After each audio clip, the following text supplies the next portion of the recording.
কোন ফলটি খেলে কোনো প্রকার বিষ আপনার ক্ষতি করতে পারবে না। এ বিষয়ে একটি হাদিস বুখারী ও মুসলিম গ্রন্থদ্বয়ে রয়েছে।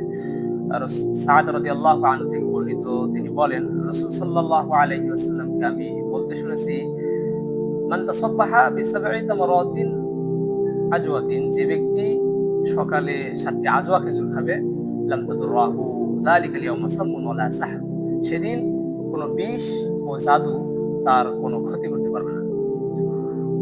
আজওয়া খেজুরটি হচ্ছে মদিনার এক প্রকার বড় খেজুর। এর রং কিছুটা কালো হয়, আর রাসূল সাল্লাল্লাহু আলাইহি ওয়াসাল্লাম এই খেজুর আবাদ করেছিলেন।